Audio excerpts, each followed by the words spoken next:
اسے اس کے باپ کی حالت نہ بتائی، یہ نہ کہا کہ آنسو بہا بہا کر میری آنکھوں کا پانی خشک ہو گیا ہے۔ کیوں نہیں چچا کے بیٹے، ہم نے تمہارا سارا حال اس کو بیان کیا اور اس نے کہا کہ میرے والد کو تسلی دینا اور کہنا حوصلہ رکھے، غم نہ کرے، میں یہاں پر بہت آرام اور سکون سے ہوں۔ ہائے میری قسمت، پتہ نہیں بیچارہ کس حال میں ہوگا۔ میرا دل بہلانے کو کہہ دیا ہوگا کہ اچھا ہوں۔ کیا تمہیں یقین ہے کہ وہ میرا ہی بیٹا ہے؟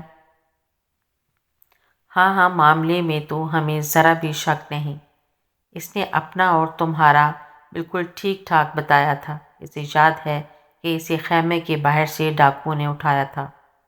شرجیل اپنے بھائی کعب سے کہنے لگا، اے میری ماں چائے، چلو ابھی اور اسی وقت چلو، مجھے تو بیٹے کو دیکھے بغیر ایک پل چین نہیں۔ ہم مکہ کی طرف چلتے ہیں۔ چنانچہ ایک چھوٹا سا قافلہ اسی وقت مکہ کی طرف روانہ ہو گیا۔ منزلوں پر منزلیں طے کرتے ہوئے یہ لوگ مکہ پہنچ گئے۔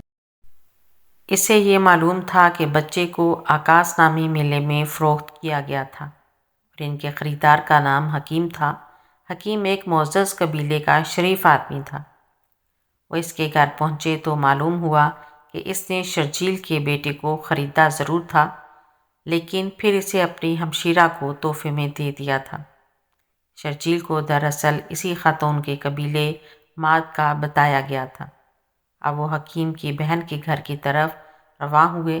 انہیں بتایا گیا کہ وہ جس گھر کی طرف جا رہے ہیں وہ بڑے معزز لوگوں کا گھر ہے۔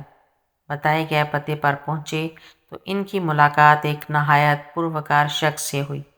شرجیل تو اپنے بیٹے کے آقا کو دیکھتے ہی مطمئن ہو گیا کہ اس شخص کا چہرہ بتاتا ہے کہ اس سے کسی کو نقصان نہیں پہنچ سکتا تھا۔ اس نے میزبان سے اپنے آنے کا مطلب بیان کیا اور کہا، اے معزز سردار، آپ کا خاندان اللہ کے گھر کا نگہبان ہے۔ آپ مصیبت زدوں کی مدد کرنے اور قیدیوں کو کھانا کھلانے میں شہرت رکھتے ہیں۔ ہم آپ کے پاس اس لیے آئے ہیں کہ میرا بیٹا آپ کے پاس ہے، آپ کی غلامی میں ہے۔ آپ سے درخواست ہے کہ آپ جس قدر روپیہ پیسہ چاہیں لے لیں، مگر میرے بیٹے کو آزاد کر دیں۔ میری آنکھیں اس کا پیارا چہرہ دیکھنے کو ترس رہی ہیں۔ معزز مہمان، آپ کس کی بات کر رہے ہیں؟ میزبان نے انتہائی میٹھے لہجے میں پوچھا۔ میں حارثہ کے بیٹے زید کی بات کر رہا ہوں۔ اچھا، میزبان نے کہا اور کچھ سوچ میں پڑ گئے۔ شرجیل نے میزبان کے چہرے پر تردد دیکھ لیا تھا۔ وہ منزل کے اس قدر قریب آ کر ایک عجیب کیفیت محسوس کر رہا تھا۔ پھر اس کے کانوں میں آواز آئی، کیا اس کے علاوہ آپ کے یہاں آنے کا کوئی مقصد نہیں؟ نہیں میزبان سردار، ہم تو بیٹے کو منہ مانگی قیمت پر لینے آئے ہیں۔ تو پھر سنیے، زید کو بلا لیتے ہیں۔ اگر وہ آپ کو پہچان لے اور آپ کے ساتھ جانے پر رضامند ہو جائے تو اسے لے جائیے۔ میں اس کے عوض ایک پائی بھی نہیں لوں گا، لیکن اگر وہ آپ کے ساتھ جانے پر رضامند نہ ہوا تو پھر مجھے پسند نہیں ہوگا کہ آپ اس پر زبردستی کریں۔ شرجیل اور اس کا بھائی کعب اس موقع پر ایک ساتھ بولے، اے شریف زادے، اس سے بڑھ کر اور اچھی بات کیا ہو سکتی ہے؟ آپ نے تو عین حق اور انصاف کی بات کی ہے۔ زید کو بلایا گیا اور پوچھا گیا، کیا آپ ان بزرگوں کو پہچانتے ہیں؟ کیوں نہیں میرے آقا، یہ میرے پیارے والد ہیں اور یہ محترم چچا۔ تو زید، تم مجھے بھی پہچانتے ہو؟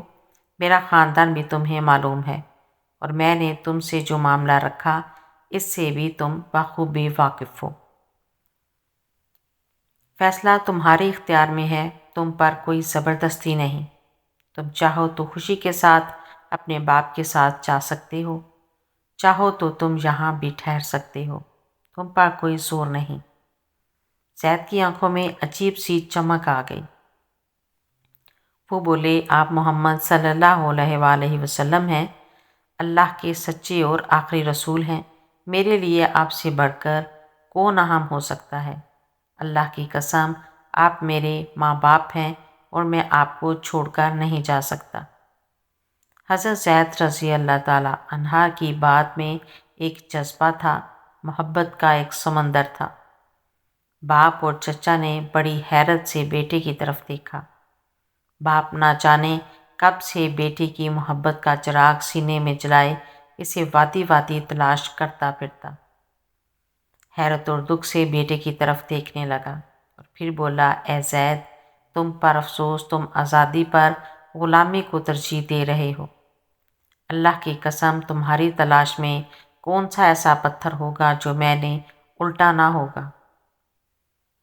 اور اب تم کیا کہہ رہے ہو؟ حضرت زید رضی اللہ تعالیٰ عنہ بولے، اے والد محترم، آپ درست فرماتے ہیں، لیکن میں نے حضور صلی اللہ علیہ وآلہ وسلم کی ذات میں جو کچھ دیکھا ہے، ان کو جس طرح پایا ہے، اس کے بعد یہ میرے بس سے باہر ہے کہ میں انہیں چھوڑ دوں۔ حضرت زید رضی اللہ عنہ کا فیصلہ بڑا اٹل تھا۔ باپ اور چچا بڑی حیرت سے بیٹے کا فیصلہ سن رہے تھے۔ اللہ کے رسول حضرت محمد صلی اللہ علیہ وآلہ وسلم بھی اٹھ کھڑے ہوئے۔ انہوں نے حضرت زید رضی اللہ تعالی عنہ کا ہاتھ پکڑا اور اس کے چچا اور والد کے ساتھ آنے کے لیے کہا۔ کعبہ میں پہنچ کر آپ صلی اللہ علیہ وآلہ وسلم نے فرمایا، میں تم سب لوگوں کو گواہ بنا کر کہتا ہوں کہ زید میرا بیٹا ہے، یہ میرا وارث ہے اور میں اس کا وارث ہوں۔ آپ صلی اللہ علیہ وآلہ وسلم کے اس اعلان سے حضرت زید کے چچا اور والد کا چہرہ کھل اٹھا۔ وہ سوچنے لگے کہ مجھے تو بیٹے کی عزت اور ترقی سے غرض ہے، اگر وہ یہاں خوش ہے تو میری خوشی بیٹے کی خوشی کے ساتھ ہے۔ انہوں نے بھی اس اعلان کو قبول کرنے کا فیصلہ کر لیا۔